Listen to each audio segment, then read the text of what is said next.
Hola, ¿cómo están? Les damos la más cordial bienvenida a este espacio de Popular Pensiones para aclarar consultas del público en general en relación con temas sobre pensiones, sobre jubilaciones y particularmente en este caso sobre fondos generacionales, una reforma que empieza a regir a partir del año 2025.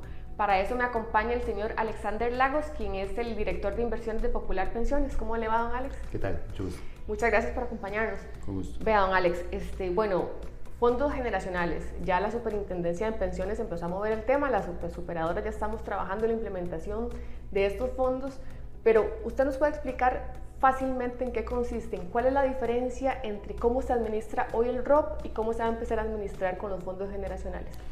Claro, en la actualidad el fondo ROP converge con todas las edades que existen en este momento, es decir, tanto están en el fondo ROP las personas que tienen 25 años, como las que tienen 30, como las que tienen 45, como las que están a punto de jubilarse. Entonces, sobre todo a partir de los eventos que se dieron en el 2022, donde hubo mucha volatilidad en el fondo ROP, producto de la guerra de Ucrania y los movimientos en los mercados internacionales, se replantea una estrategia al fin de tratar de mitigar la volatilidad para los afiliados, sobre todo que están más cerca de la jubilación. Entonces se segmenta la cartera en diferentes perfiles, ¿verdad? Los nacidos en 1969, los nacidos en 1970, sí, va por cortes de edad, ¿verdad? Hasta llegar a los nacidos en 1990. Cada 10 años se hace un fondo diferente y lo que busca es que cada fondo tenga un perfil diferente, ¿verdad? Los fondos de la gente que está a punto de jubilarse van a ser fondos más conservadores, mientras que los fondos que todavía les queda mucho tiempo para jubilarse van a ser fondos más agresivos. Tal vez aquí algo muy básico, pero es importante aclararlo, ¿qué es un fondo? El fondo es donde están administrados los recursos de las personas, ¿verdad? Y es donde está la plata de todas las personas, la plata que la operadora administra a las personas. Que actualmente el ROP tiene la plata que todos aportamos al ROP, independientemente de la edad que tengamos, está en un solo fondo. Está en un solo fondo. Y el fondo, ¿qué es lo que hay en el fondo? Bueno, hay inversiones, ¿verdad? Lo que se busca es generar una rentabilidad, que es la rentabilidad que ustedes ven en el estado de cuenta, ¿verdad?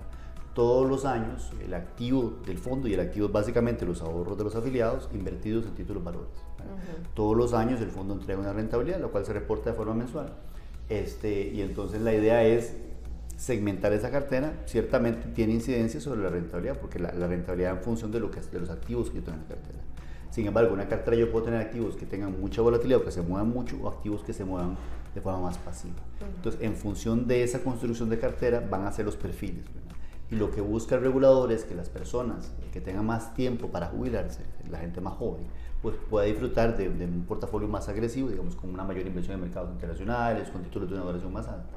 Mientras que las personas que están cerca de jubilarse tengan un portafolio más conservador, de manera que estas personas no sufran de la volatilidad de los mercados, porque están a punto de realizar su pensión.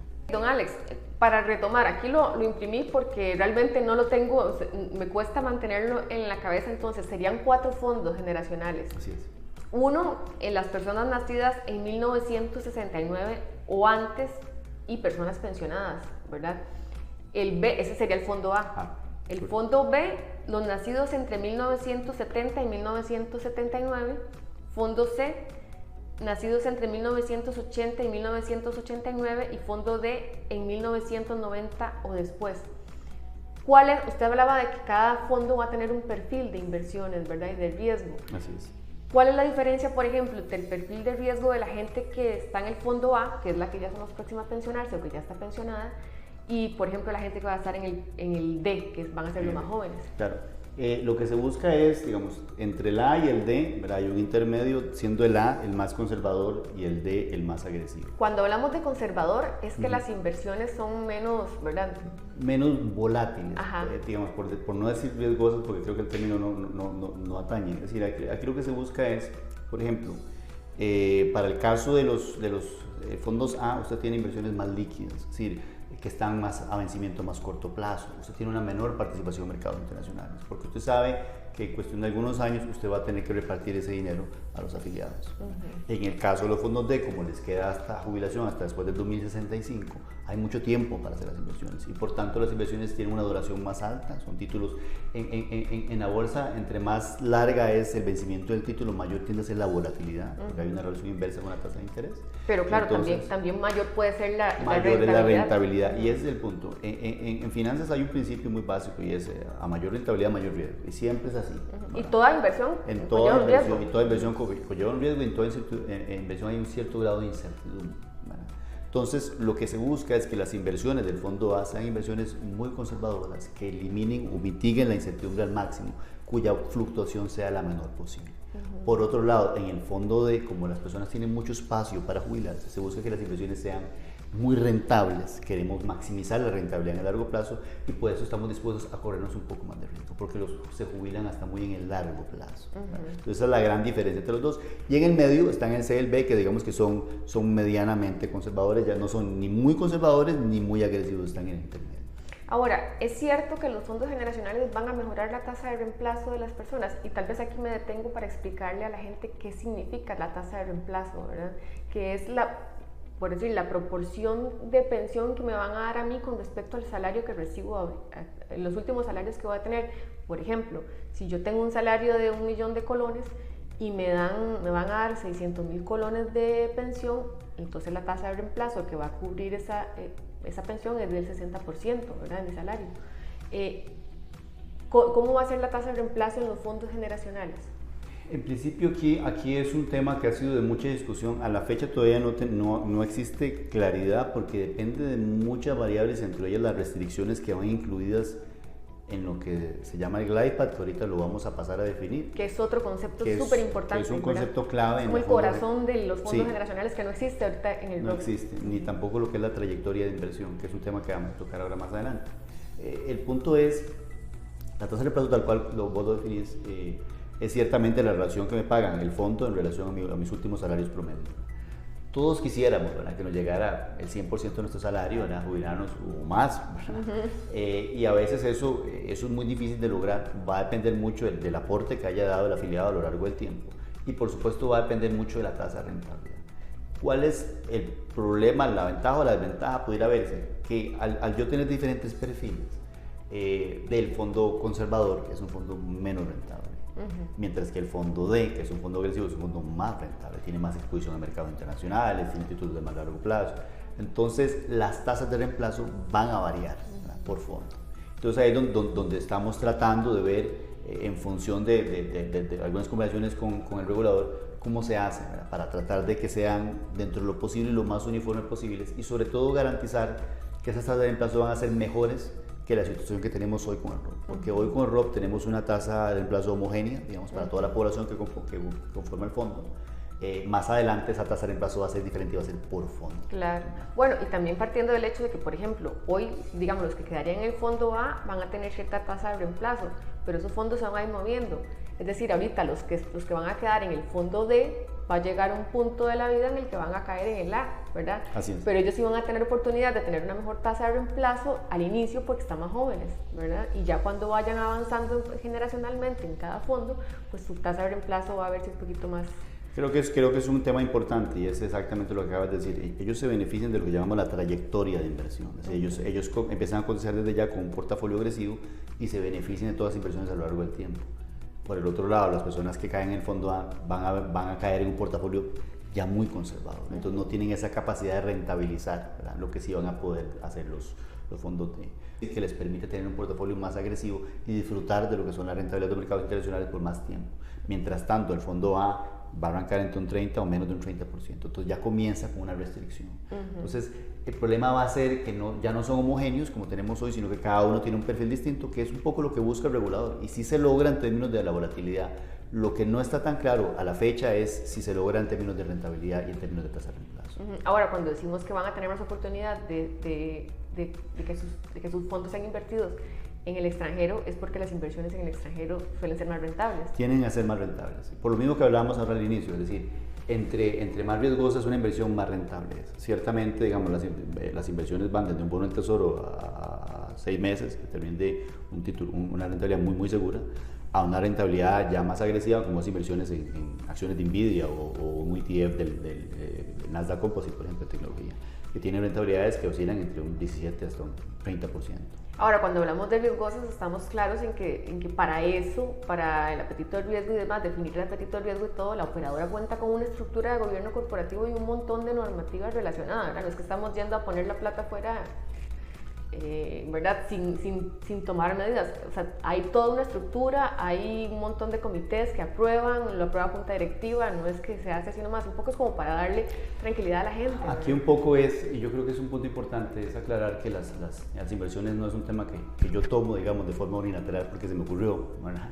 Sino que hay una serie de gobernanza a lo largo de esto, ¿verdad? Desde los documentos técnicos que tienen que salir para soportar fundamentalmente y fundamentar cada decisión que se hace, hasta el paso por cada uno de los comités. Hay comités de inversión, hay comités de riesgos, hay aprobación de junta directiva, hay documentos que quedan ya en las manos del regulador para que el regulador termine validando.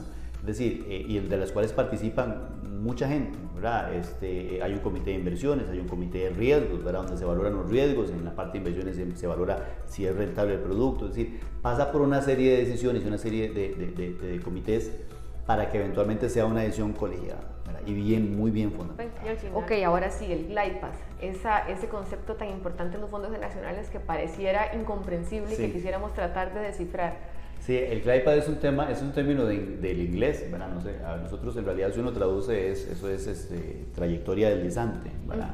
Y básicamente el concepto viene de que yo voy a tener dos clases de activos. En la regulación se llama TRP y deuda, podemos imaginarnos que son acciones y bonos, creo que es más fácil de entender, ¿verdad? Acciones y bonos en los que se invierte los recursos del ROC. Digamos, separándolos esos dos instrumentos, lo que hace es, teniendo claro que acciones es más riesgoso y más rentable, como lo habíamos dicho al inicio, y bonos es más seguro y menos rentable, lo que hace es el glide path, básicamente le dice a cada fondo, bueno, usted en este fondo va a poder partir de tantas acciones y tantos bonos.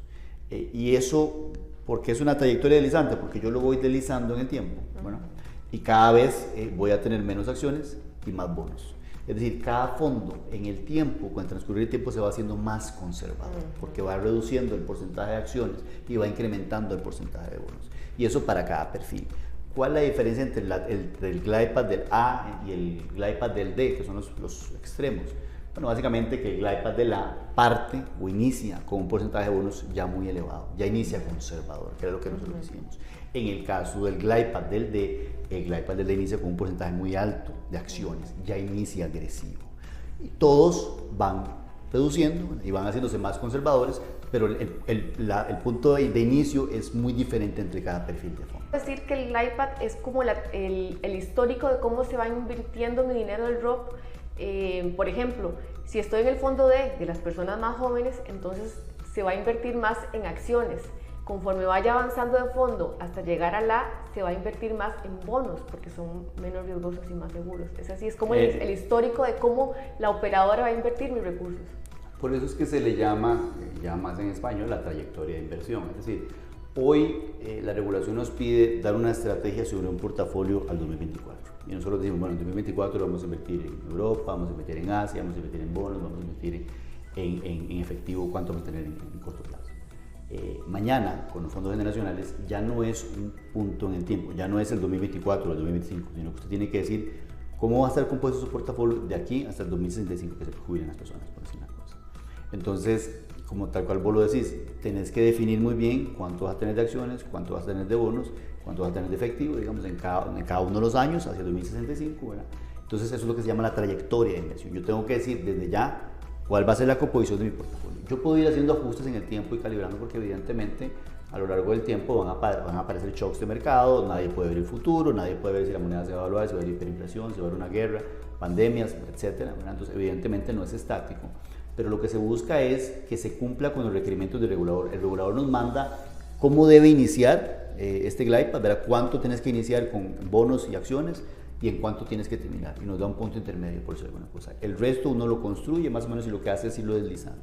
La idea fundamental de esto es que los portafolios converjan básicamente a un 80-20, 80 bonos y 20 acciones, es decir, que es un perfil 80% de bonos y 20% de acciones, para que sea un perfil muy conservador, ¿verdad? Y entonces, ¿cuál es la idea de esto? Bueno, porque cuando ya convergen 80-20, ya estás en la etapa de jubilación, eres una persona mayor, quieres un perfil conservador, no quieres ver una participación que fluctúa mucho en el tiempo y que se cae porque se cayó el mercado accionario de Estados Unidos, y quieres otra cosa, ¿verdad? Cuando eres más joven, sí, uno tiene un apetito de riesgo diferente y quiere ganar plata, se ve enérgico, todavía no ocupa el dinero y entonces puede soportar las fluctuaciones de mercado. Y en todo caso tiene mucho tiempo para recuperarse, fuera de caso. Exactamente. Las inversiones en mercado accionario, lo que es renta variable, son inversiones de largo plazo. Y entonces uno tiene que tener, y es una palabra clave la que acabas de decir, y es, tiene que haber tiempo para recuperarse y para poder generar ese crecimiento del patrimonio. No son inversiones que uno se las pondría a una persona que va a ocupar su dinero al año siguiente. Son inversiones que toma tiempo construir, toma tiempo capitalizar esa ganancia. Entonces por eso van más a los perfiles de...